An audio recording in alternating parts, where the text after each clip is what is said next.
العالمين والصلاة والسلام على نبينا محمد وعلى آله وصحبه أجمعين أما بعد.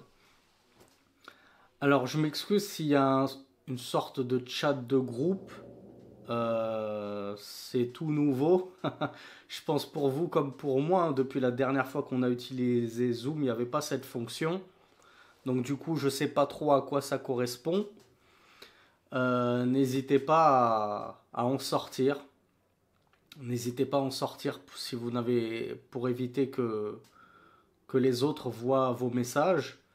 Ou alors, tout en bas, vous sélectionnez Sami Chaouch comme expéditeur. Comme ça, je serai le seul à pouvoir lire vos messages. Donc, bienvenue dans ce séminaire sur la zakat, dans lequel nous allons survoler, Inch'Allah, le chapitre de la zakat du livre Minhaj al-Salikin, écrit par le Cheikh Abdurrahman al-Sa'di, rahmatullahi alayhi. Et nous allons nous baser sur les explications de deux chouyurs, deux shaykhani, Cheikh al-Qusayr, hafidhahullah, et Cheikh al-Shuway'ir, que vous connaissez peut-être un peu plus, hafidhahullah. Le séminaire, comme à l'accoutumée, sera légèrement interactif. Contrairement à d'habitude, il n'y aura pas une grande interaction parce que c'est un séminaire d'une semaine seulement, même si les cours vont durer 1h30, Inch'Allah.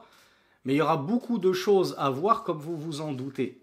Vous vous doutez bien que si je vous ai mis quasiment une dizaine d'heures de séminaire, c'est pas pour qu'on se contente de la zakat. C'est 2,5% de ton argent que tu dois sortir chaque année. Et hop, fin du séminaire. En réalité, il y a beaucoup de choses à voir dans la zakat.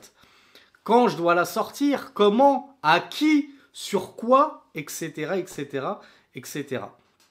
Donc voilà pourquoi ça va nous prendre toute une semaine de séminaire, Inch'Allah. Donc pour les questions relatives au cours, comme d'habitude, vous les gardez à la toute fin du cours pour ne pas interrompre le bon déroulement du cours et ne pas le ralentir inutilement.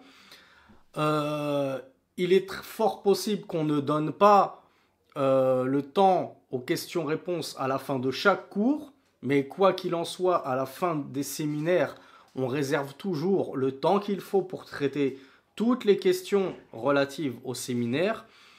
Je rassure nos sœurs et nos frères, de base, il n'y a pas de mixité. Là, je ne sais pas ce que Zoom nous a fait sur ce nouveau chat de groupe. Comme je vous l'ai dit, il suffit de quitter ce chat de groupe. Et puis, vous pouvez m'écrire individuellement afin que je sois le seul à voir vos messages, vos questions et vos réponses. Donc, sans plus tarder, voyons voir ce que nous dit le Cheikh Abdurrahman al-Sa'di, rahmatullahi alayhi, concernant le chapitre de la zakat. Et Inch'Allah, en réalité, là, on ne va voir que la charnière centrale, la structure, la carcasse de la zakat qui nous touche le plus et qui nous intéresse le plus, c'est la zakat sur l'argent.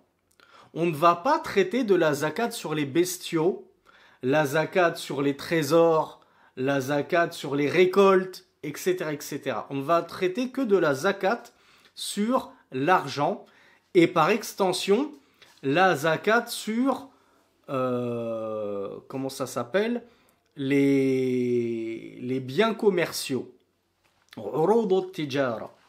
Parce qu'on a pas mal de frères et de sœurs qui se sont lancés dans le commerce et c'est intimement lié.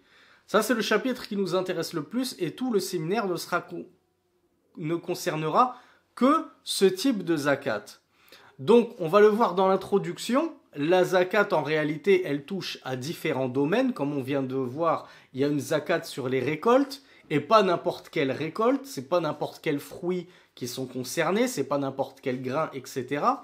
Il y a une zakat sur les animaux et c'est pas n'importe quel animal qui est concerné. Et il y a une zakat sur les richesses, et ce ne sont pas n'importe quelles richesses qui sont concernées. Donc le cheikh Abdurrahman as-Sa'di rahmatullahi alayhi nous dit en parlant de az-zakat. Déjà mes frères et mes sœurs, on va commencer avec une question moyennement difficile puisqu'elle touche à la langue arabe et que vous n'êtes pas censé être arabophone. Dans la langue arabe, quelle est la signification de la racine de laquelle découle le mot zakat? Le verbe zakka yuzakki. Alors j'ai eu beaucoup de bonnes réponses et je ne m'attendais pas à avoir autant de bonnes réponses. Allahumma barik. Il y a deux définitions à cela. La zakat, c'est la purification. Pensez au verset que vous connaissez tous dans Surat Ash-Shams, si je ne m'abuse, Surat le soleil. Qad aflaha man zakkaha, a certes réussi celui qui va la zakka ou celui qui va la zakki comme on appelle ça, pour faire un abus de langage, parce qu'en français on dit shir un tel il m'a zakki, il a zakki tel étudiant en sciences. Ça vient de là justement la tazkiya. C'est quoi une tazkiya? C'est que le shir il va purifier ton honorabilité et t'élever aux yeux des gens. Donc la première définition de zakka, c'est la purification. Et Allah Azza wa Jal nous dit dans le Coran, Qad aflaha man zakkaha, au sujet de son âme, a certes réussi celui qui la purifie. Deuxième sens de la zakat, le deuxième sens, c'est croître, augmenter. Et notamment croître et augmenter sous l'effet de la bénédiction qu'Allah subhanahu wa ta'ala place dans tes biens. Et on retrouve justement la fameuse tazkiya dont je vous parlais, la tazkiya des savants. C'est quoi le fait d'avoir une tazkiya? C'est le fait que le cheikh était élevé. Il t'est élevé en rang, il t'est élevé en honorabilité pour montrer aux gens que tu es digne à ce qu'on prenne la science de toi, entre autres. Donc voilà les deux grandes définitions de la zakat. Dans la langue arabe de base, la zakat, ça signifie la purification et ça signifie la croissance. Alors pourquoi est-ce que la zakat s'appelle... Pourquoi est-ce qu'Allah subhanahu wa ta'ala il a choisi d'appeler ce rite, cette adoration qu'est la zakat, zakat, alors que dans la langue arabe ça signifie juste purification et croissance. Dans la langue arabe ça ne signifie pas sortir une partie de son argent pour la donner aux pauvres. Ça c'est pas la définition linguistique. Alors j'en ai quelques-uns qui m'ont apporté effectivement la bonne réponse. Et la bonne réponse, c'est que la zakat, justement, lorsqu'on va s'en acquitter, eh bien, elle va être la cause de la purification de nos biens et de leur croissance et de leur augmentation. D'ailleurs, le prophète sallallahu alayhi wa sallam avait dit dans un hadith authentique rapporté par At-Tirmidhi, ma naqasa malu abdin min sadaqa, ou ma naqasa mal abdin min sadaqa. Une aumône n'a jamais rien diminué des biens d'une personne. Il y en a qui pensent qu'en sortant 1000 € de zakat, 500 € de zakat, ça va diminuer leur patrimoine, ça va diminuer son compte en banque. Mais Rasulullah sallallahu alayhi wa sallam nous dit tout le contraire. Rasulullah sallallahu alayhi wa sallam nous explique que jamais une aumône n'a diminué quoi que ce soit des biens d'une personne. Ça, c'était pour la preuve que l'aumône, elle augmente tes biens. Parce que si elle ne les diminue pas, elle va les augmenter. Elle va les augmenter pourquoi? Du fait qu'elle a été bénie et agréée par Allah subhanahu wa ta'ala. Voilà pourquoi Allah subhanahu wa ta'ala avait dit à son messager dans le Coran, خُذْ مِنْ أَمْوَالِهِمْ صَدَقَةً تُطَهِّرُهُمْ وَتُزَكِّيهِمْ بِهَا. Prends de leurs biens une aumône par laquelle tu vas les purifier. Donc on voit que cette aumône purifie tes biens et on va même voir qu'elle purifie le serviteur. À votre avis, pourquoi l'aumône va purifier le serviteur? Ben, c'est tout simplement parce que celui qui s'acquitte d'une adoration, d'un ordre qu'Allah lui a donné, eh bien Allah subhanahu wa ta'ala, il en est satisfait. Il agrée une telle personne et il récompense une telle personne. Et comment est-ce qu'Allah il te récompense? Ben, en t'effaçant de tes péchés et en te donnant des hasanats, puis en t'ouvrant les portes du paradis. Donc on voit que la zakat, c'est pas juste la purification de tes biens, de tes euros, c'est aussi une purification de ta propre personne. Donc c'est tout bénef et on a tout à gagner à nous acquitter de la zakat. La zakat, bien entendu, c'est le troisième pilier de l'islam et le deuxième pilier en termes d'actes après le pilier qui est le tawhid et qui relève de la croyance majoritairement, même si les actes font partie de la foi.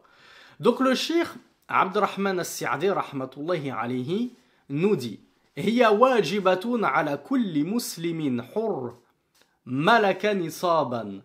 La zakat, nous dit le cheikh, elle est obligatoire à tout musulman libre qui détient, qui possède le nisab. Alors cette phrase, il convient qu'on la décortique. Déjà, le cheikh nous a dit que la zakat, elle est obligatoire. Donc on comprend que la zakat, c'est comme la prière, akhi. C'est comme la prière ourti. C'est une obligation. C'est pas si je veux, je la sors. Et si j'ai pas trop envie, parce qu'en ce moment, c'est un peu limite. J'ai prévu de m'acheter un appart. J'ai prévu de m'acheter une voiture. Cette année, je vais passer mon tour. De la même façon que tu passes pas ton tour pour la prière, tu passes pas ton tour pour la zakat. Et il nous dit donc qu'elle est obligatoire pour tout musulman. Est-ce que ça veut dire que nous, les hommes, nous sommes les seuls concernés et nos femmes n'ont pas de zakat à sortir? Et à la limite, si on est sympa, nous, en tant que gentlemen que nous sommes, gentlemen, on peut sortir la zakat pour nos femmes. Mais elles n'ont pas de zakat à sortir. Est-ce que c'est comme ça qu'il faut comprendre les propos du cheikh Abdurrahman as-Sa'di rahmatullahi alayhi? Bismillah.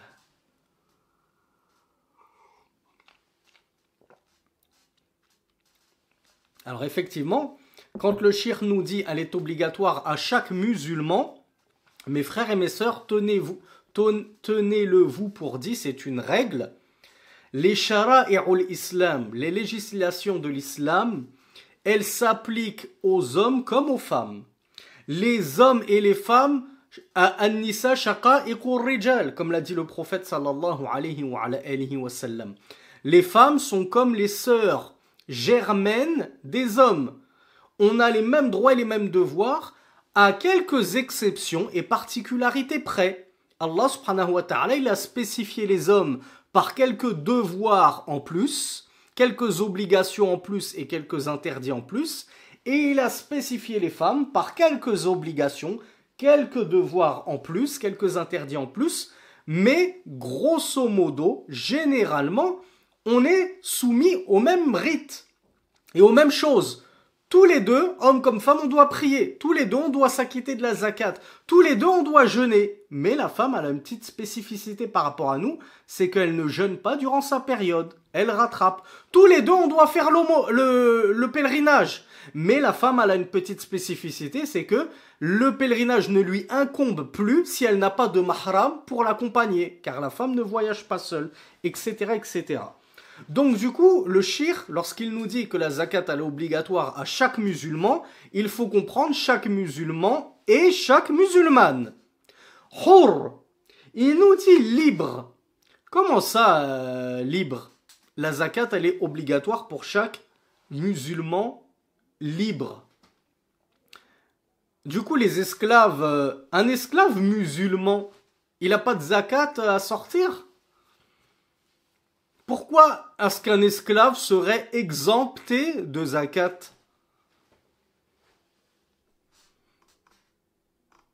Vous allez voir que la réponse, elle est très simple. Mais encore faut-il connaître la raison.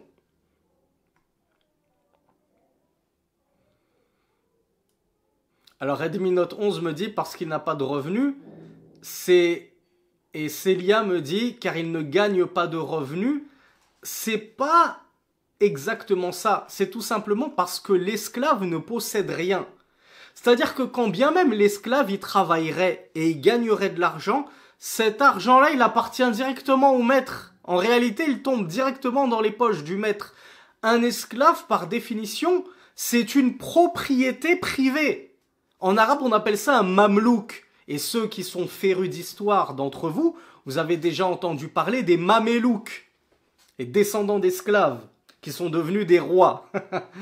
Exactement comme le hadith de la fin des temps, où ce sera l'esclave qui donnera naissance à sa maîtresse. Subhanallah. Wa sadaqa Rasulullah sallallahu alayhi wa alihi wa sallam. Donc l'esclave, il est mamelouk, il est possédé. Lui et tous ses biens.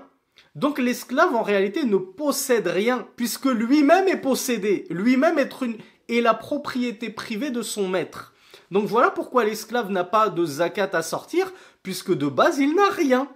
Et quand bien même il gagnerait de l'argent, cet argent ne lui appartient même pas en réalité. Je reviens à chaque musulman. Donc on a vu que la femme était tout aussi bien concernée que l'homme. Notez que le shirk ici, et c'est une règle que je vous apprends en permanence dans les cours de fiqh, c'est que les mots ne sont pas placés là par hasard.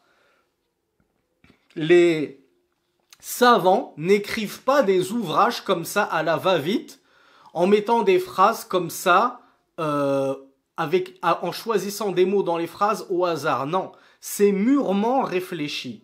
Et du coup, certains d'entre vous ont peut-être déjà entendu un terme qui revient souvent dans le fiqh et qui est le terme mukallaf. Qui est le champion d'entre vous qui va ouvrir ce séminaire sur une très bonne réponse en nous expliquant qu'est-ce qu'un mukallaf. Dans le fiqh, pas de manière générale, précisément dans le fiqh. Bismillah. Alors il y a Angel qui me dit pubère. C'est une bonne réponse mais incomplète. Bint Amin nous dit doué de raison, c'est une bonne réponse mais incomplète. Maya me dit musulman saint d'esprit, c'est une bonne réponse incomplète.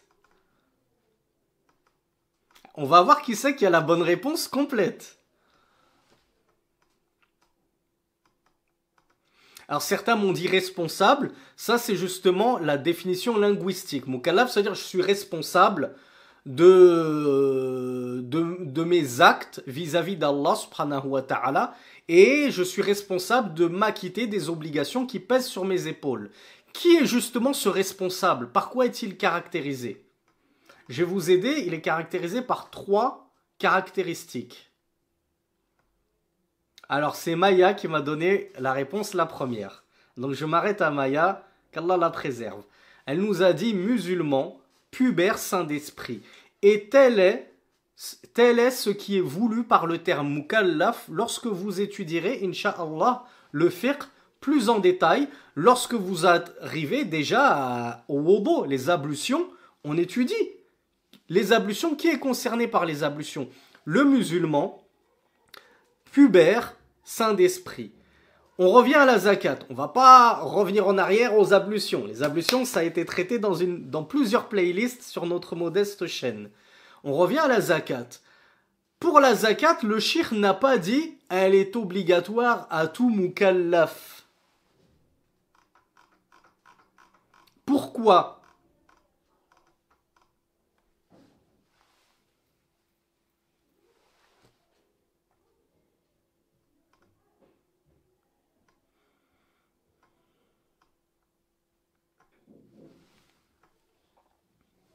Alors Yacine C a donné la bonne réponse.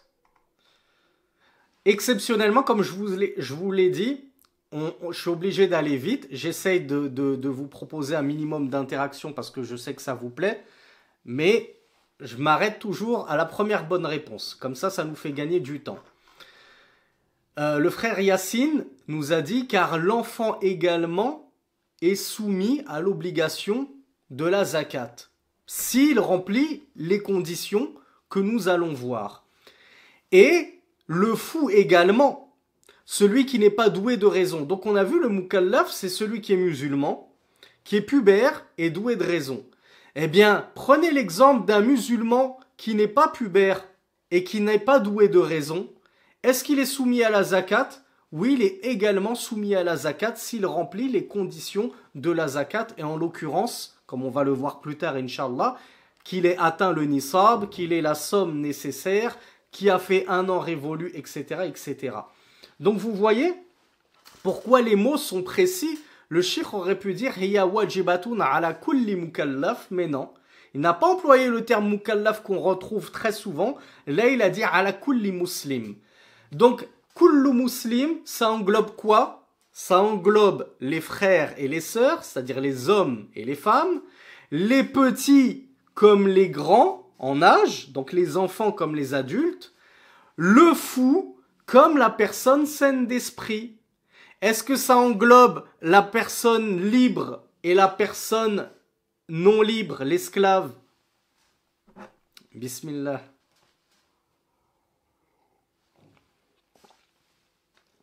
Perdu, j'ai piégé une sœur. Oula, j'ai piégé même plusieurs personnes. Non, ça n'englobe pas la personne libre et la personne non libre, esclave. Parce qu'on vient de le voir, le cheikh il nous a dit, elle est obligatoire à chaque musulman hur, à chaque musulman libre. Donc là, le cheikh, par contre, il a mis une restriction. C'est pas tout musulman, c'est un musulman qui est libre. Donc le musulman qui n'est pas libre, qui est esclave, lui, il n'a pas de zakat.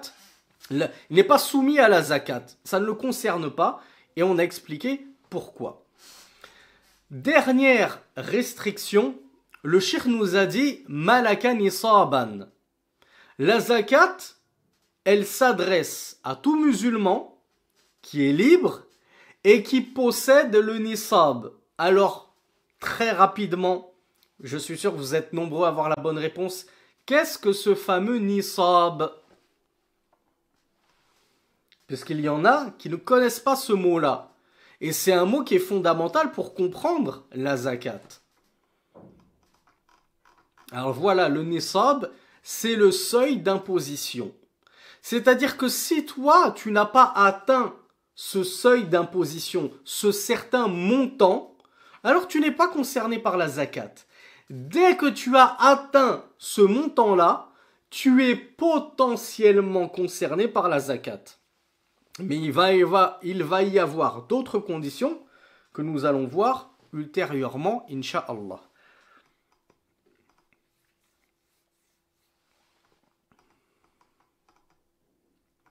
Alors, c'est un point que moi j'aime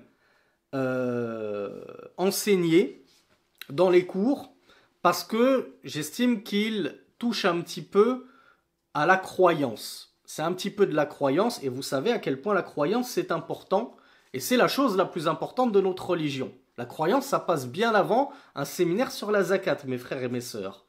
Le cheikh il nous a dit que la zakat elle est obligatoire à tout musulman libre qui possède le nisab, le seuil minimum d'imposition. Le cheikh il nous a parlé au tout début de musulmans. Est-ce que ça veut dire que les koufars ne sont donc pas soumis à la zakat et donc pour eux c'est la belle vie? Ils sont pas soumis à la prière, ils sont pas soumis à la zakat, ils sont pas soumis au ramadan. En gros, ils n'ont aucune obligation. C'est ça mes frères et mes sœurs? À partir du moment où c'est un kafir, il ne doit rien à Allah. Il n'a pas d'obligation envers Allah. Il peut mener sa vie comme bon lui semble, sans adorer Allah. Il est libre.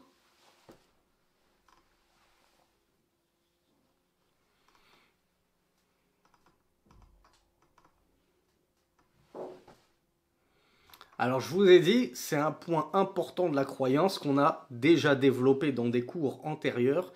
Il faut faire la différence entre être soumis d'un point de vue législatif au niveau des lois islamiques, de telle sorte que si tu déroges à cette obligation, en l'occurrence de faire la prière, de t'acquitter de la zakat, il y aura un châtiment adéquat appliqué par le juge islamique, le gouverneur. Et donc de ce point de vue-là, on dit les mécréants ne sont pas soumis d'un point de vue juridique au rite de l'islam. Vous le savez, en tant que terre d'islam, normalement, on a le droit d'offrir des contrats à ce qu'on appelle des dhimmi, des contrats de protectorat, à des dhimmi. J'ai oublié comment on les appelle en français, les dhimmi. Si quelqu'un veut m'aider, je crois qu'il y a un terme précis. Ou alors on les appelle les dhimmites aussi en français. Les dhimmites, ce sont les gens du livre, juifs et chrétiens.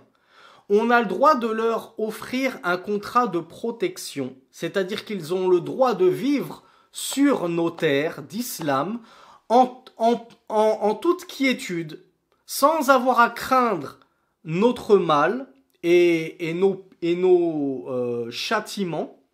Mais en contrepartie, qu'est-ce qu'ils doivent faire? Il y a Ammar qui m'a apporté la réponse. Qu'est-ce qu'un dhimmi doit faire pour obtenir ce contrat de protection et vivre dans un pays d'islam à l'abri, sous la protection des musulmans? Bravo, il paye la jizya, en français la dîme. D-I, accent circonflexe, M-E. Il paye un impôt, un tribut, en arabe al-jizya, et en échange de ce tribut qu'il paye chaque année, on lui assure la protection et de vivre librement parmi nous. Il y a quelques conditions. Le fait qu'il n'affiche pas ouvertement sa religion associatrice, en faisant de la propagande associatrice, en appelant au Christ, à l'adoration du Christ, etc., etc. Mais il peut vivre parmi nous. Ce chrétien-là, ou ce juif-là, il ne prie naturellement pas 5 fois par jour comme les musulmans. Il vit en terre d'islam. Est-ce qu'on doit appliquer la sentence sur lui de tarikus salat, celui qui délaisse la prière? C'est quoi la sentence, mes frères et mes sœurs, en terre d'islam, si on était réellement gouverné par la charia? Bismillah. Je suis content que vous soyez nombreux à le savoir. C'est une chose qui fait peur à certains, mais c'est pour vous montrer la gravité de l'abandon de la prière, mes chers frères et sœurs, c'est la peine de mort. On te coupe la tête. Bien sûr, il y a des conditions. Le gouverneur ou son adjoint va voir la personne, lui demande de se repentir, même jusqu'à 3 reprises, et s'il persiste dans son refus de faire la prière, c'est la peine de mort. Ça, c'est pour un musulman. Mais un non-musulman, est-ce qu'on va lui appliquer cette peine-là parce qu'il veut pas faire la prière musulmane, puisqu'il est chrétien? Lui, il n'est pas concerné par cette prière musulmane. Il te dit, je suis chrétien, moi. Pourquoi je vais faire 5 prières à la mosquée avec vous? Donc, une telle personne, on ne lui applique pas la sentence. Ce chrétien-là, il paye la dîme, il paye la jizya. Est-ce qu'il est concerné par la zakat musulmane? Non, il n'est pas concerné. Est-ce qu'il est concerné par le jeûne musulman? Si lui, il ne jeûne pas, bien sûr, il ne doit pas l'exhiber en terre d'islam. Il se cache. Mais chez lui, il mange en cachette. Si tu le surprends en train de manger chez lui en cachette, est-ce que tu vas lui appliquer une peine parce qu'il a pas jeûné le mois de Ramadan? Non. Donc, dans ce sens-là, mes frères et mes sœurs, d'un point de vue juridique, ils ne sont pas concernés par les législations de l'islam. Mais d'un point de vue dogmatique, d'un point de vue ibad, d'un point de vue adoration de leur Seigneur, est-ce qu'ils sont concernés par toutes ces législations? Eh bien là, oui, pleinement. Ils sont tenus, comme n'importe quelle créature d'Allah, d'adorer Allah. Notamment al-thaqalayni, les hommes et les djinns. Tout homme, qu'il soit noir ou blanc, petit ou grand, en tout cas dès qu'il a atteint la puberté, bien entendu, mécréant ou non, ou croyant, il est dans l'obligation d'obéir à Allah. Pourquoi? Qui va m'apporter le verset phare qui répond à cette question? Bravo Angel. Et je n'ai créé les djinns et les hommes que pour qu'il m'adore. Voilà le but de notre création. Donc toi qui es mécréant, toi qui es chrétien, toi qui es juif, on va pas appliquer la peine sur toi parce que tu n'as pas pratiqué les obligations qu'Allah a enjoint et a imposé à ses créatures, mais plus tard dans l'au-delà, Allah te châtiera, lui, pour ne pas avoir pratiqué et obtempéré à tous ses ordres. Donc les mécréants vont être punis pour deux choses. Ils vont être punis pour leur koufr, leur mécréance, qui est le pire de tous les péchés, et ils vont être punis en plus pour chaque ordre d'Allah qu'ils n'auront pas, dont ils ne se seront pas acquittés, et chaque transgression et interdit d'Allah qu'ils auront consommé et dans lesquels ils seront tombés. Quelle est la preuve de cela, à votre avis, mes frères et sœurs? Qui connaît le verset sur lequel se basent les savants pour prouver que, d'un point de vue, comme je vous l'ai dit, dogmatique, vis-à-vis de leur relation avec leur Seigneur, ils sont tenus de jeûner, de prier, de faire le pèlerinage, mais bien entendu, avant tout cela, ils sont tenus d'embrasser l'islam et d'adhérer au monothéisme. Alors bravo CH qui m'a apporté la bonne réponse. On leur demandera à ces infidèles en enfer, Ma salakakum fi saqar. Qu'est-ce qui a fait qu'on vous a conduit au saqar, c'est-à-dire en enfer, dans la géhenne? Qu'est-ce qui vous a fait plonger dans la géhenne? Qu'est-ce qu'ils vont répondre? Est-ce qu'ils vont répondre, on était mécréants, kunna kuffar, on était des mécréants? Non, ils diront, lam naku minal musallin, wa lam naku nut'imul miskin. Lam naku minal musallin, on ne faisait pas partie des prieurs. Ah, eux-mêmes, ils vont reconnaître qu'est-ce qui nous a fait plonger en enfer et quelle est la cause de notre châtiment en enfer? On ne faisait pas la prière. Mais comment ça, je croyais que les non-musulmans, ils n'étaient pas concernés par la prière? Si, justement. Les non-musulmans, tous les hommes et tous les djinns, comme on l'a vu, à partir du moment où ils sont pubères, sont concernés par la prière. Mais c'est juste que nous, on ne va pas appliquer les peines législatives sur eux s'ils ne le font pas. Mais Allah, lui, il les saisira. Allah, il les saisira pour ne pas avoir obtempéré à ses ordres. Donc voilà, mes chers frères et sœurs, comment il faut comprendre la responsabilité des hommes vis-à-vis des injonctions divines. Est-ce qu'on est soumis au châtiment corporel de la charia, oui ou non? Quand est-ce qu'on est soumis? Quand est-ce qu'on n'est pas soumis? Est-ce que pour autant ça va nous épargner des châtiments dans l'au-delà ou non? J'espère que c'était clair pour vous et que vous avez compris la grande différence. J'aimerais maintenant lire l'introduction de Cheikh Abdussalam Ash-Shuway'ir, hafidhahullah, qui nous a fait une belle introduction à ce titre. Alors déjà, petite faïda, c'est un petit cadeau pour bien débuter le séminaire. Savez-vous pourquoi est-ce que la zakat dans les livres de fiqh, elle vient juste après la prière? Alors que la prière, c'est une adoration corporelle et la zakat, c'est une adoration pécuniaire, c'est-à-dire financière. Bismillah. Comment ça se fait que on n'a pas fait précéder le chapitre du jeûne sur la zakat? Parce que le jeûne, c'est aussi une adoration corporelle et non pas financière. Bismillah. Alors effectivement, Bint Amin et Ammar nous disent que la zakat a très souvent été jumelée dans le Coran à la prière. Et effectivement, c'est l'une des raisons qu'a avancé le cheikh Abdussalam Ash-Shuway'ir. Et il y a une deuxième raison, bravo à Abu Maryam, c'est que c'est la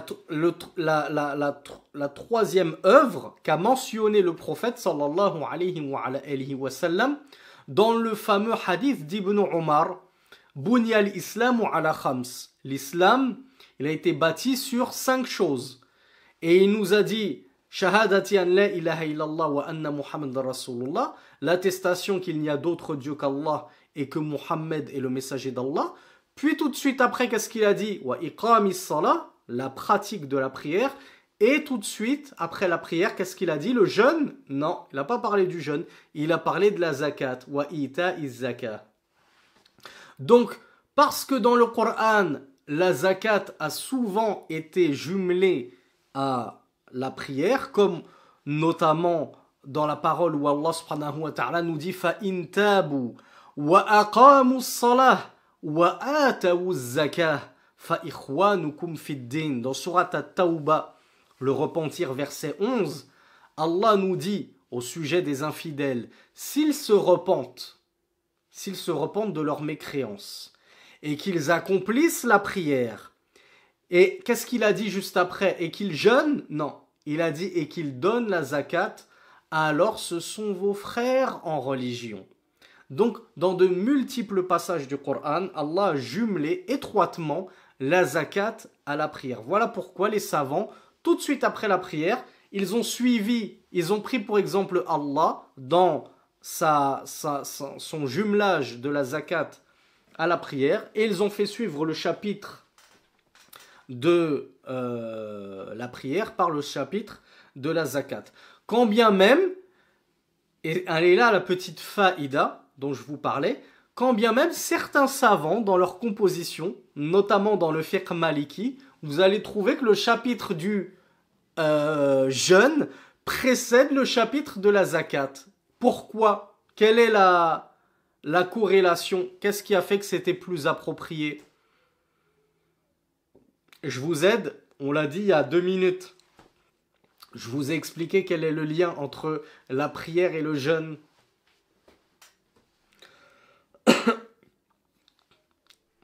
Bravo Abou Mariam. Parce que les deux sont des adorations corporelles.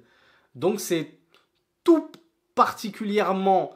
la transition est toute trouvée entre la prière qui est une adoration corporelle et le jeûne qui est aussi une adoration corporelle. Alors que la zakat, c'est une adoration financière. Et le hajj, il est tout en dernier parce que lui, il réunit tout. Le hajj, c'est une adoration financière, il faut avoir les moyens.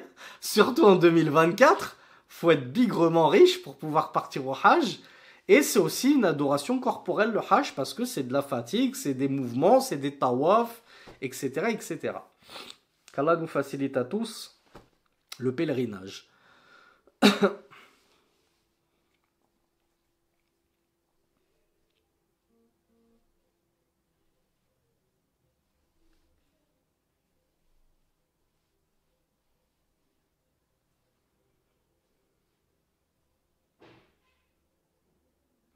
Donc le shir, hafizahullah, nous dit que ce rite, la zakat, a été nommé ainsi parce que c'est une purification pour son auteur, comme nous l'avons vu tout à l'heure. C'est une purification de ses biens, donc Allah va lui bénir ses biens, et donc les accroître et les augmenter, contrairement à ce qu'on croit en pensant naïvement et de manière pessimiste que dès que je donne mon argent, fils sabilillah, bah ça va diminuer mon compte en banque, ça va diminuer mes réserves. Et le prophète sallallahu alayhi wa sallam avait dit Ma khalatati zakatu malan qattu illa afsadathu. Qala ba'du ruwati al-hadith wa mukhalatatu zakati al-mal yakunu bi ta'khiri zakati an waqtiha. Bien sûr, ce point-là, on va le développer, mais on le voit très brièvement. Le prophète sallallahu alayhi wa sallam a dit la zakat ne s'est pas mélangée à des biens sans les corrompre. Qu'est-ce que vous en comprenez, mes frères et sœurs, de cette parole? La zakat ne se mélange pas à des biens sans les corrompre. Ces biens-là. Qu'est-ce qu'il faut comprendre de la parole du prophète sallallahu alayhi wa sallam?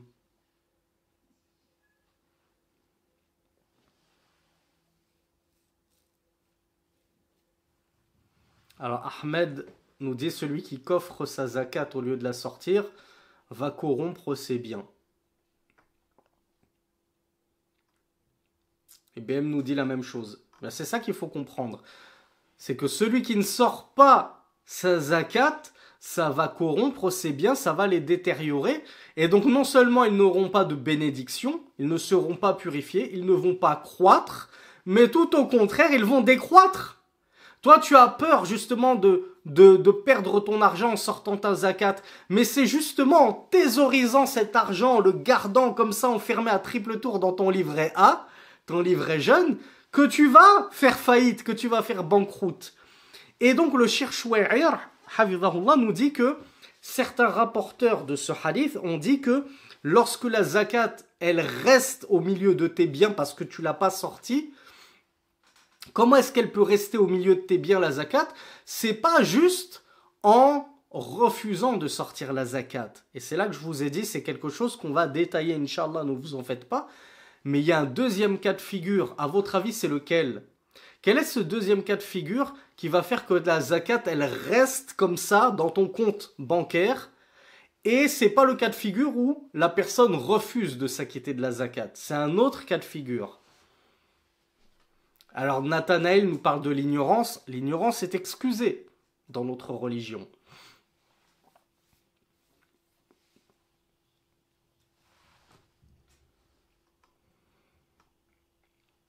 Alors j'ai pas eu de bonne réponse et tant mieux. Ça veut dire que ce sera un point clé de notre séminaire sur lequel vous devrez prendre des notes. Et c'est un point sur lequel se trompent énormément de personnes et sur lequel pêchent énormément de personnes. Alors bravo à Bint Amin qui est la première à m'avoir apporté la réponse suivie de Wawa immédiatement. C'est le fait de ne pas la sortir en son temps prescrit. À l'heure où elle aurait dû être sortie. Tu la sors en retard. Et à votre avis, comment on sort la zakat en retard? Quelle est la principale cause qui fait tomber moult frères et sœurs dans cette erreur de sortir la zakat en retard? Bravo Bint NK. C'est le fait d'adopter le calendrier grégorien. Le calendrier solaire. Moi, je fais mes calculs en fonction des mois solaires. Janvier, février, mars, avril, etc. Alors que la zakat, on va le voir, elle doit se calculer selon le calendrier lunaire. Et combien est-ce qu'il y a d'écart de jours entre le calendrier solaire et lunaire? Bravo Bint NK. Il y a 11 jours de décalage. Lorsque tu calcules ta zakat et que tu la sors tout fièrement le premier jour du calendrier solaire, après les 365 jours qui sont passés, t'es tout content. Ah, ça y est, moi j'ai payé ma zakat le jour même. Moi je suis pas en retard, moi. Moi je rigole pas avec ça. Mais c'est les chayatines qui rigolent de toi. Se disent, lui, il avait 11 jours de retard de paiement. Et ces 11 jours de retard, c'est quoi? Eh ben c'est des jours, c'est 11 jours où ta zakat, elle était mélangée à tes biens, alors qu'elle n'aurait plus dû être dans ces biens-là. Elle aurait dû être extraite de ces biens-là. Et qu'est-ce qu'elle a fait? Elle les a corrompus.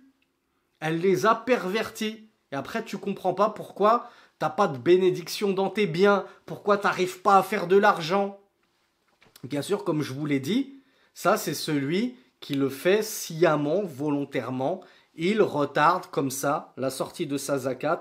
Volontairement, il n'a pas envie de se casser la tête avec les mois islamiques. Oh, moi je suis perdu, Sha'ban, Ramadan, je mélange tout.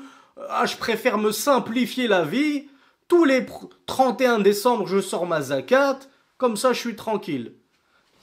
Eh bien là, lui, par contre, il est fautif. Parce que lui, c'est pas de l'ignorance.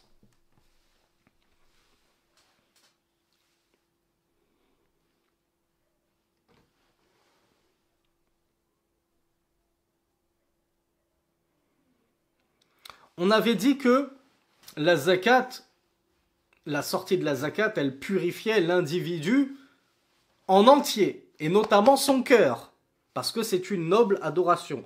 Le prophète sallallahu alayhi wa sallam avait dit « Thalathun man fa'alahunna wajada halawata al-iman » il y a 3 choses. Celui qui les fait, il trouvera, c'est-à-dire dans son cœur, la douceur de la foi. Et parmi ces 3 choses, il avait dit Man akhraja zakat malihi, celui qui va sortir la zakat sur ses biens.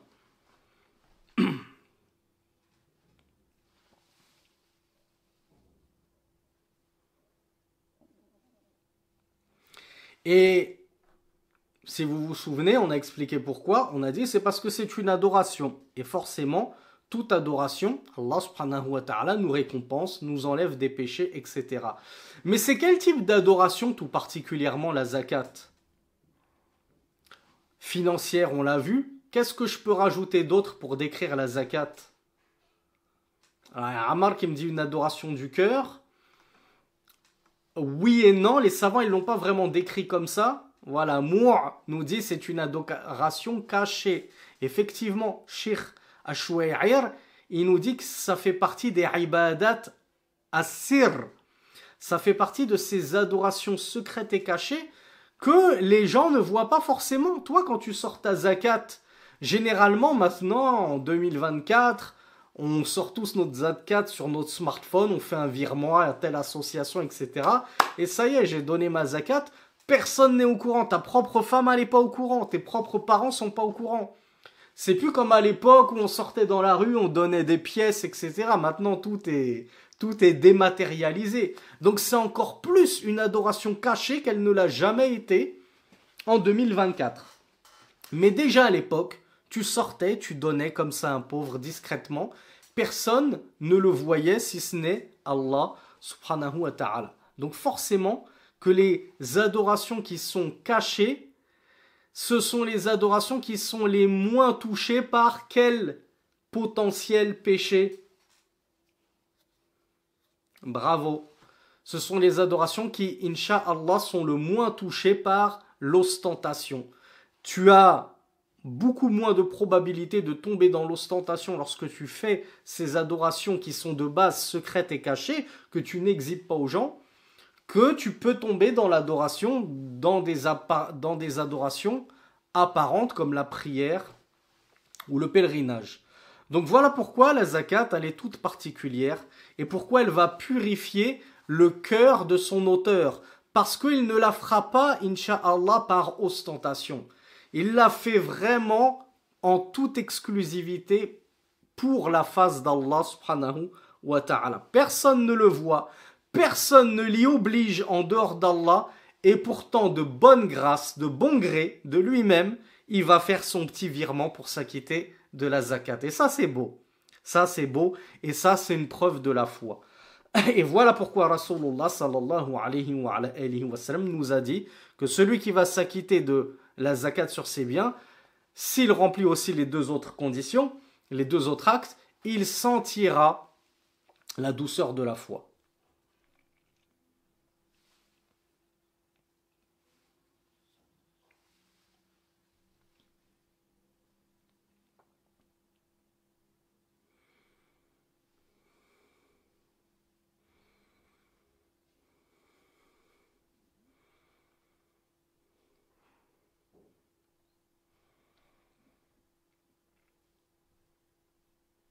Alors, la zakat, nous dit le cheikh Chouaïr, hafizahullah, est obligatoire. Doit-on le rappeler? C'est un ijma'. Il nous dit c'est une unanimité des savants que la zakat est une obligation. Pourquoi est-ce qu'on doit le rappeler, mes frères et mes sœurs? Que c'est une unanimité, qu'il n'y a pas matière à polémiquer et discuter.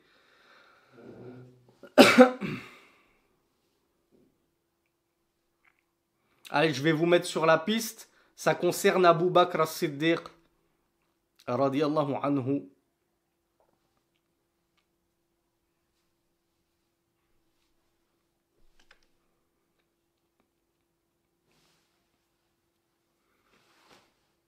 Eh bien, c'est parce qu'il y a de nombreuses personnes qui, après la mort du prophète, sallallahu alayhi wa sallam, se sont abstenus de sortir leur zakat. Ils ne voulaient pas, à tel point que Abu Bakr as-Siddiq les a combattus. Il a dit la uqatilanna man farraqa bayna as-salati waz-zakat.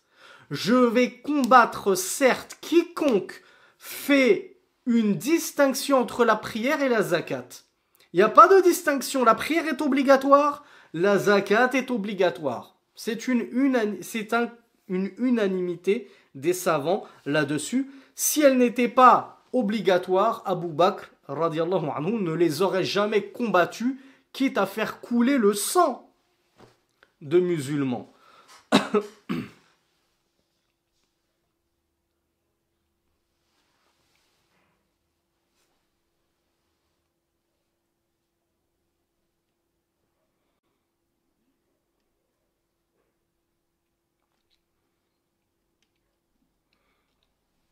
Alors, on avait dit que la zakat, elle était obligatoire à tout musulman.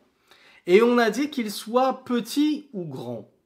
Du coup, ça veut dire que la zakat, est-ce qu'un enfant peut-il être soumis à la zakat?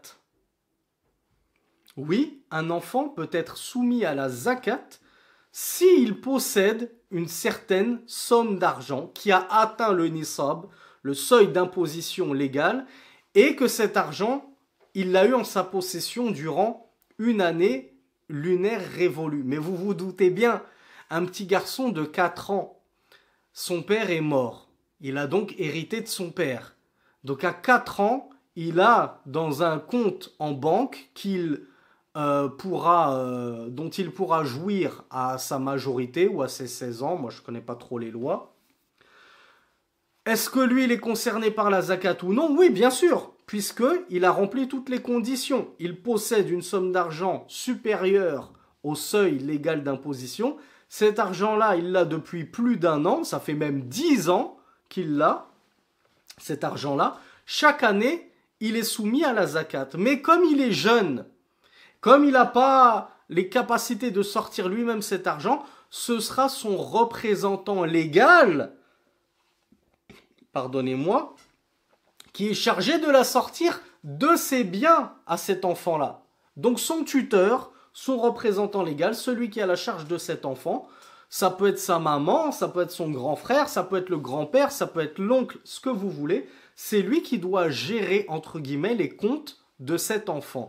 Mais ce qui est important que vous compreniez, mes frères et mes sœurs, c'est que cet enfant, il a une zakat à sortir sur ses biens s'il a rempli les conditions. C'est juste que c'est pas lui qui est tenu de s'en occuper directement, c'est à son tuteur de le faire. Quelle est la preuve de tout cela? C'est la parole de Ibn Omar et d'autres que lui, et Ali ibn Abi Talib et plein d'autres compagnons, qui disait aux gens ittajiru fi amwalil yatama la ta'kuluha sadaqa. Commercer avec les biens des orphelins afin que la zakat ne les consume pas, c'est-à-dire les biens des orphelins. On retient 2 choses de ceci. Ils nous ont dit, ces compagnons, ils ont enjoint les gens à commercer avec les biens des orphelins. C'est-à-dire que je vais prendre son héritage, l'argent qu'il a à sa disposition, et je vais acheter des choses pour les revendre plus cher, pour faire du ribh. Comment ça s'appelle en français? Pour faire du bénéfice. Et tout ça, ensuite, je le remets dans la caisse de cet orphelin. Si je ne touche pas son argent et je le laisse tranquille son argent, qu'est-ce qui va se passer? Eh bien, les compagnons ont dit « Ta'kuluha sadaqa ». La zakat, elle va manger les biens de ces orphelins-là. Parce que chaque année, on va devoir prendre de leurs économies 2,5%. S'il a 10 000 euros, je crois que ça fait 250 euros, vous me confirmerez, de zakat sur 10 000 euros, 250 euros la première année, 250 euros la deuxième année, moins la petite somme qui a été enlevée de la zakat la première année. Mais sachez que c'est comme ça. Chaque année, tu dois sortir 2,5%, 2,5%, 2,5%. Au bout de 10 ans, 15 ans, ben peut-être que les 10 000 euros, Ils sont arrivés à 7000 euros, à force de sortir la zakat, de sortir la zakat, de sortir la zakat, sans que cet enfant n'ait pu en profiter réellement. Donc voilà pourquoi les compagnons disaient commercer avec les biens des orphelins afin que la zakat ne dévore pas leurs biens. Donc quelle est la preuve là-dedans? Ben, la preuve, c'est que les compagnons nous ont dit que la zakat allait manger leurs biens, ce qui prouve que ces orphelins-là, qui sont des enfants, ils ont quand même une zakat à sortir. Ils sont soumis à la zakat, seulement c'est leurs tuteurs qui doivent s'occuper de cette chose-là.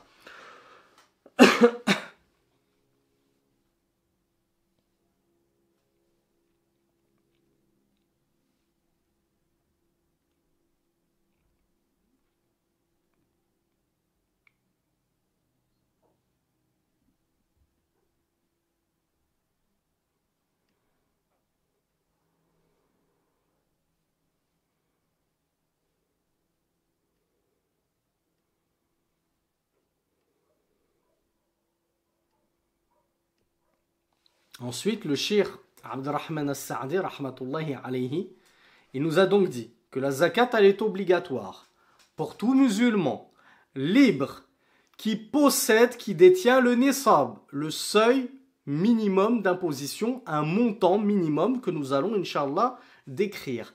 Wala zakata fi malin hatta yahula alayhi al-hawl. Et on arrive à notre dernière condition. Le cheikh nous dit, et il n'y a pas de zakat sur des biens sur lesquels n'ont pas tourné une année révolue. Donc vous l'avez compris mes frères et mes sœurs, une année révolue c'est une année lunaire et non pas une année solaire. Donc ça c'est la dernière condition. Si moi j'ai eu 10 000 euros, j'ai gagné 10 000 euros d'une façon ou d'une autre.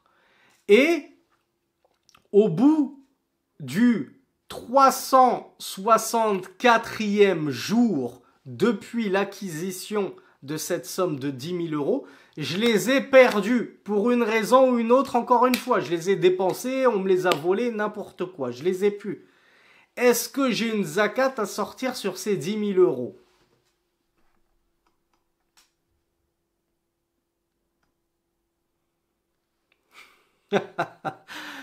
Et mes frères et mes sœurs, c'est pas normal que j'en ai piégé autant d'entre vous.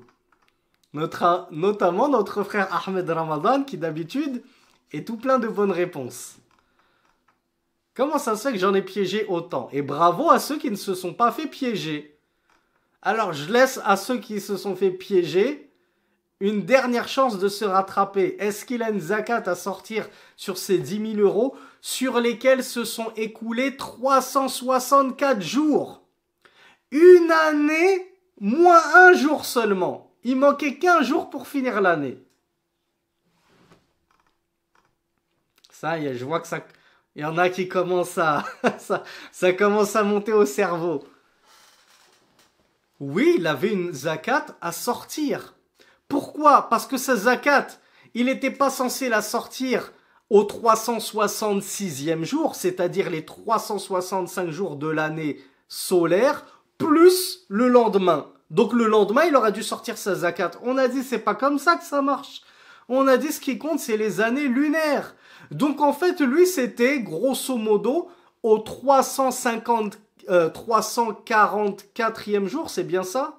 Non, 354e jour, pardon, qu'il aurait dû, ou plutôt le 355e, comme ça les 354 jours, ça fait une année lunaire révolue, c'était au 355e jour qu'il aurait dû sortir sa zakat de base. Donc il était concerné par la zakat, il avait un montant à sortir, et il est en retard de 9 jours. Et le 9e jour de retard, il s'est fait voler ses biens, ou il les a dépensés, il a fait n'importe quoi. Est-ce que ça l'excuse? Est-ce que ça le dispense de s'acquitter de sa zakat? Ben non. Akhi Ourti, je veux pas être méchant, mais c'est tant pis pour toi. C'est tant pis pour ta pomme. Pourquoi? Parce que la zakat, c'est un droit envers deux catégories. Premièrement, c'est un droit que les pauvres ont sur toi. Donc les pauvres, là tu les as privés de leurs droits. Et ça c'est très grave. Ils attendent leur dû. Tu es censé leur donner ces 250 € de zakat. Et tu les as privés parce que tu les as dilapidés alors que tu avais de l'argent. Sur ces 10 000 que tu as dilapidés, il y avait 250 qui étaient réservés aux pauvres et que tu n'avais pas le droit de toucher. Deuxième catégorie, c'est que c'est un droit, c'est un droit qu'Allah a sur toi. Son droit, c'est quoi? C'est que tu l'adores. C'est le droit d'Allah sur ses créatures, sur Ath-Thaqalayn, les hommes et les djinns, qu'on l'adore. Et toi, tu n'as, en ne sortant pas ces 250 € de zakat, tu n'as pas adoré Allah. Donc tu as privé Allah de son droit. Donc tu as privé les pauvres et Allah de leur droit sur toi. Donc tu es doublement fautif. Et c'est très grave, mon frère, ma sœur, de toujours calculer avec les années solaires. Parce que tu vas tomber dans des crimes. Et quel est le crime le plus grave que la désobéissance à Allah subhanahu wa ta'ala?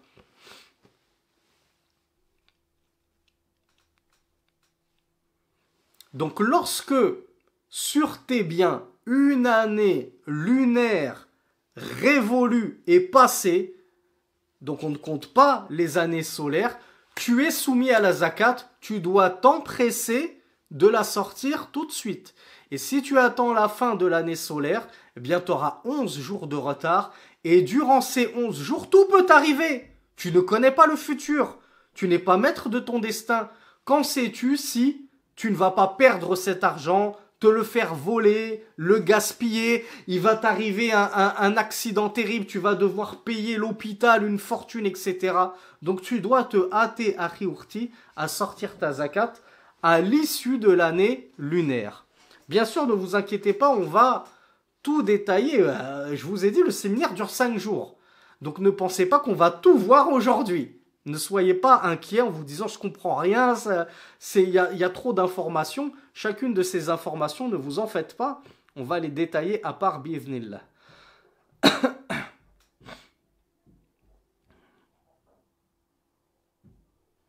Donc le shir, Abdussalam Ashwa'ir, nous dit que la différence entre les années solaires et les années lunaires est équivalente à 11 jours. Donc potentiellement 11 jours de retard. Qu'est-ce qui va se passer durant ces 11 jours où ta zakat allait mélanger à ton argent? Selon la parole du messager d'Allah sallallahu alayhi wa sallam, qui ne parlait pas sous l'effet de la passion et qui n'était qu'une révélation inspirée, elle va corrompre tes biens. Comment peux-tu être aussi négligent en retardant la sortie de ta zakat? On va voir un tout petit point de détail, je ne vous le cache pas, il est un peu compliqué, mais c'est important que vous essayiez de prendre des notes et on va essayer de vous faciliter, de vous simplifier et de vulgariser ce point le plus possible. C'est ce qu'on appelle al-mal al-mustafad. Ça va être un argent que tu vas acquérir suite ou en conséquence d'un autre argent. Prends par exemple, et là ça va concerner tout particulièrement les commerçants, mais pas que. Donc ouvrez grand vos oreilles, surtout si vous êtes commerçant, parce que ça vous concerne tout particulièrement. Mais j'ai dit, mais pas que. Il suffit que tu achètes quelque chose, un bien, pour être concerné par cela. Si ce bien-là, tu l'as acheté dans l'optique de vendre, de le revendre et de te faire du bénéfice, comme on dit, même si officiellement, tu n'es pas un commerçant, tu ne tiens pas un commerce. Moi, j'ai 10 000 euros. Avec ces... Alors, on va simplifier les choses. Ces 10 000 euros, je les ai eus le premier Ramadan. D'accord? Pour que ce soit une date facile à retenir. Le premier jour de Ramadan, j'ai eu 10 000 euros. Avec ces 10 000 euros, 6 mois plus tard, j'achète une voiture. Non pas pour m'en servir personnellement, mais dans le sens de la customiser un peu et de la revendre avec un bénéfice. Je l'achète en Allemagne, je la customise et je la revends en France ou au bled avec un bénéfice. Cette voiture-là, je l'ai achetée 6 mois après l'obtention de mes 10 000 euros. D'accord? Cette voiture, 6 mois après, elle vaut 15 000 euros. Et moi, le 8e mois, j'arrive à la vendre à 15 000 euros. Le premier, et ces 15 000 euros, j'arrive à les garder jusqu'au Ramadan de l'année suivante. On a dit les 10 000 euros, je les ai eus le premier Ramadan. 6 mois après, j'ai acheté une voiture avec la niya, c'est ça qui est important, avec l'intention de faire du business, du commerce et de la revendre, pas de l'utiliser pour mon usage personnel. 2 mois plus tard, le 8e mois, j'arrive à la revendre 15 000 euros. Donc j'ai mes 10 000 de base et j'ai fait un bénéfice de 5 000 euros. Le mois de Ramadan, le premier de Ramadan de l'année suivante, à votre avis, sur combien dois-je sortir de zakat?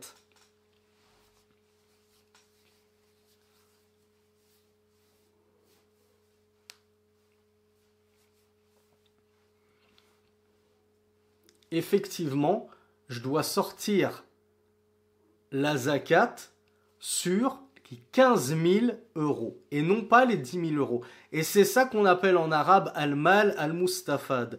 Ces 5 000 euros-là, en fait, ils découlent des 10 000 euros. Parce que ces 5 000 euros-là, tu les as pas gagnés via ton salaire. T'as pas travaillé, c'était un employé, t'as ta paye qui tombe chaque mois. Ces 5 000 euros, ils sont totalement tributaires des 10 000 euros. En fait, ces 5 000 euros, tu as fait fructifier ces 10 000 euros. Et par cette fructification, je ne sais pas si ça se dit, par ce commerce que tu as fait de ces 10 000 euros, tu as gagné, tu as réussi à en obtenir 5 000 de plus. Eh bien ça, je vous ai dit, ça concerne tout particulièrement nos frères commerçants. Donc je vais prendre l'exemple d'un frère parfumeur et d'une sœur couturière, vendeuse de djilbab. Et on va s'arrêter là parce que c'est un point difficile, je ne veux pas aller trop vite.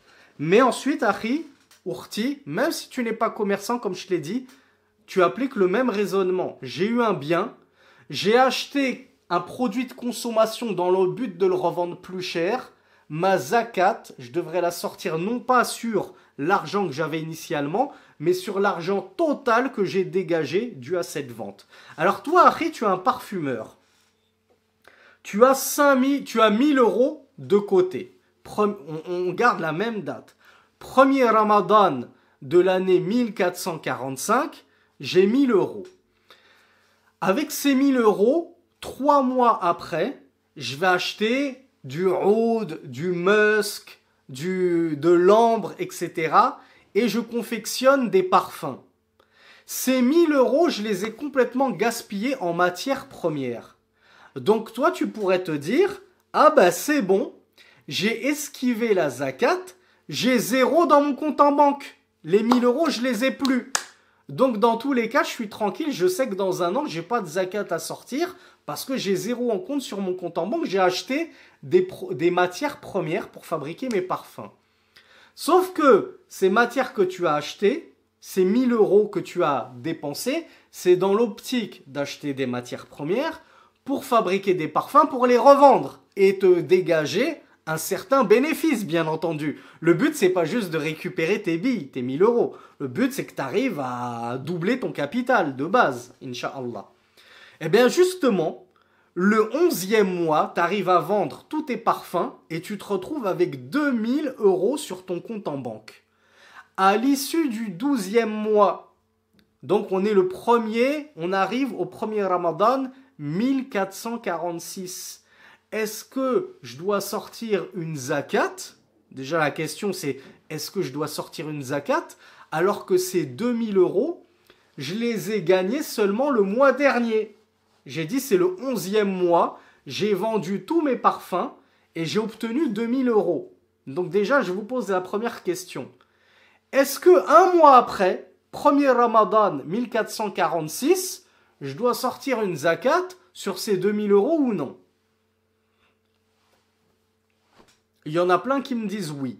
Est-ce que la zakat, je la sors sur les 2000 ou bien je la sors sur 1000? Parce que de base, c'était 1000 que j'avais. Alors bravo, je suis fier de vous, vous avez bien compris la règle. La zakat, attention mes frères et mes sœurs, ça encore c'est une erreur que nombreux commerçants font. Il y en a qui disent, j'ai pas de zakat parce que les 2000, je viens juste de les récupérer. Donc, je sortirai ma zakat sur les 2000 un an après la date où j'ai eu ces 2000.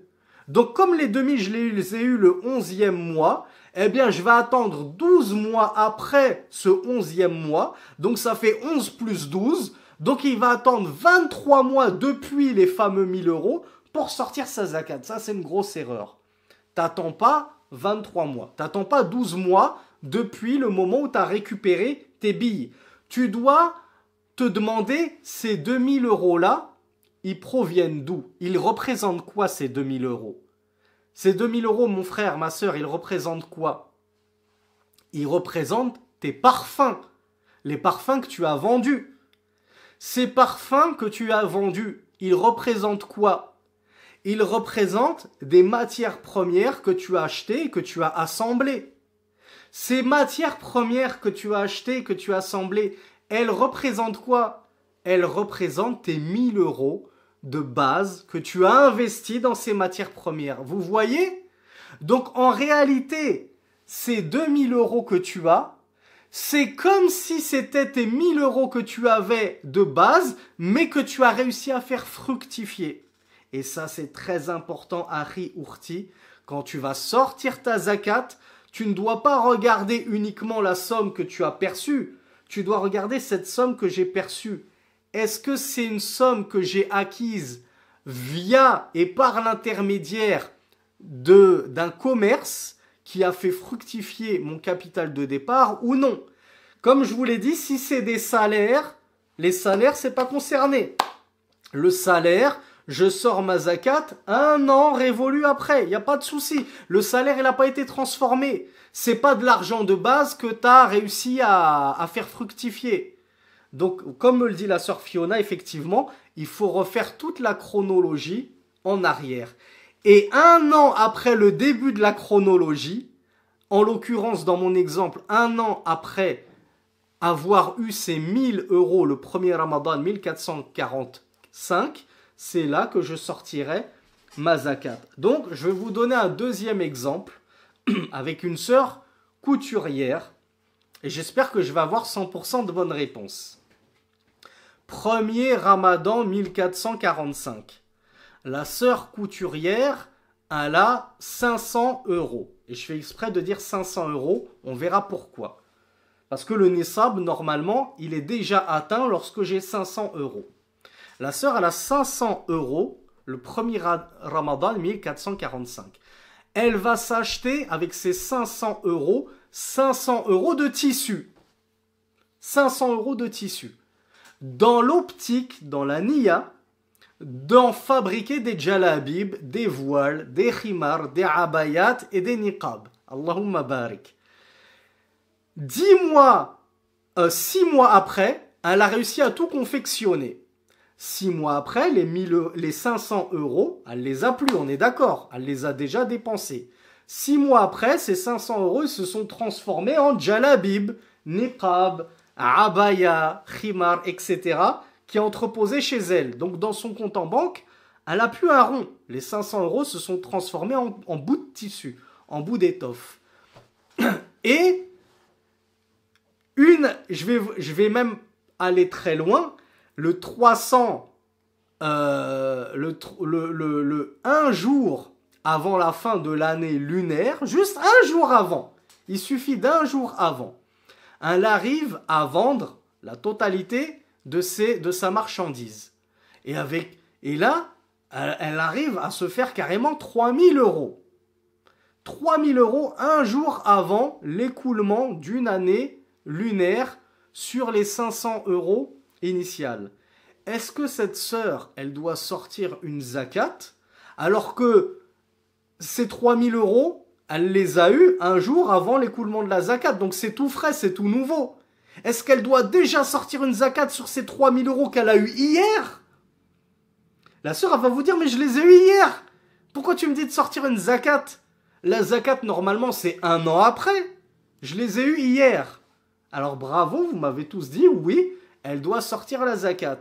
Et elle sort la zakat sur les 3000 euros qu'elle a eu hier ou bien sur les 500 euros du début? Ah, dommage. Dommage que j'ai eu une mauvaise réponse.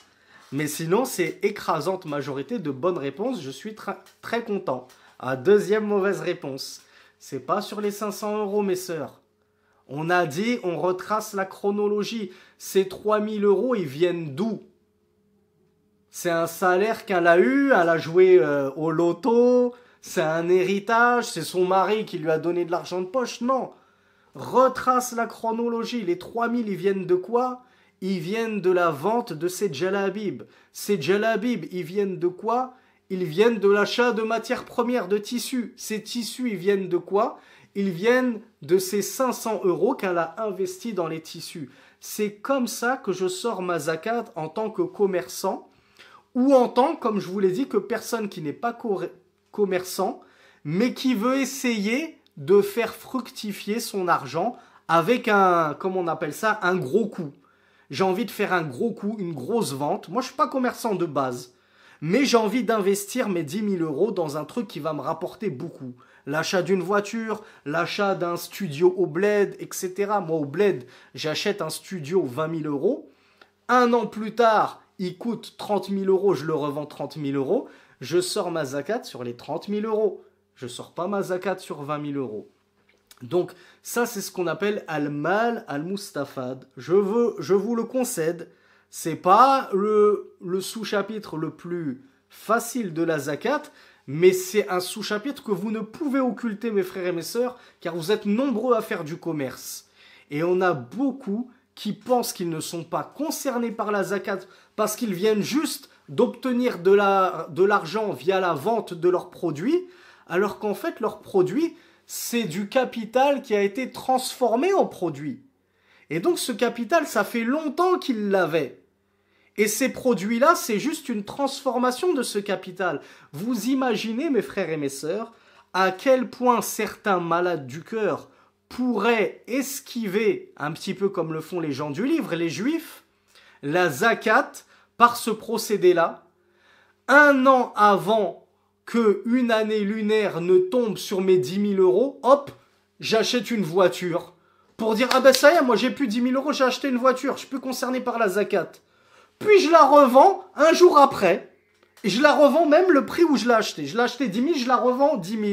Et je dis, ah ben ça y est, ces 10 000 là, c'est des nouveaux 10 000 euros, c'est pas les anciens, puisque c'est ma voiture que j'ai revendue. Donc, j'ai pas de zakat à sortir. Et la personne, elle va faire comme ça toute sa vie. Toute sa vie, juste avant que la zakat tombe, j'investis cet argent dans quelque chose, puis je le revends et je dis, ah ben ça y est, ça c'est de l'argent nouveau. C'est un nouvel argent, c'est 10 000 euros tout nouveau, tout frais. Je vais attendre un an avant de sortir la zakat. Mais l'année suivante, tu vas faire le même coup. Un jour avant l'issue de l'année lunaire, tu vas encore les investir, etc., etc. Donc pour ne pas qu'on puisse comme ça jouer avec ce droit d'Allah subhanahu wa ta'ala sur nous et ce droit qu'ont les pauvres sur nous, lorsque je fais du business, je dois toujours regarder cet argent-là que je pense être nouveau. Est-ce qu'en réalité il est vraiment nouveau ou non? Et généralement, c'est pas de l'argent nouveau. C'est de l'argent qui a été transformé suite à une opération commerciale. Et donc la zakat, je dois la sortir sur la somme initiale que j'avais. La sœur, elle avait 500 euros, le frère, il avait 1000 euros, etc. Plus le riba que je me suis fait, plus le bénéfice que je me suis dégagé, il va rentrer dans les calculs. Donc, si tu veux que je te le dise autrement, tu sors, toi ma sœur qui avait 500 euros initialement et qui a dégagé 2500 euros de bénéfice, ce qui t'a fait au final 3000 euros, eh bien tu sors ta zakat sur ces 500 euros que tu avais initialement et sur les 2500 euros de bénéfice que tu t'es fait. Parce que l'année lunaire sur le bénéfice, elle ne commence pas au moment où tu as pris cet argent-là, ce bénéfice-là, elle commence à la date du capital initial qui t'a permis de dégager ce bénéfice. Donc j'espère que malgré la difficulté, ça a été plus ou moins clair. J'ai ma fenêtre qui a sauté. Je voulais vous accorder quelques minutes au cas où il y aurait eu des choses qui sont compliquées, mais encore une fois, ne vous inquiétez pas, on a toute la semaine pour revenir et revenir dessus très en détail, bi'idhnillah. Donc je vous dis rendez-vous à demain, Inch'Allah, pour la suite, 20h30, et je vais essayer de vous consacrer quelques minutes pour les questions-réponses, Inch'Allah.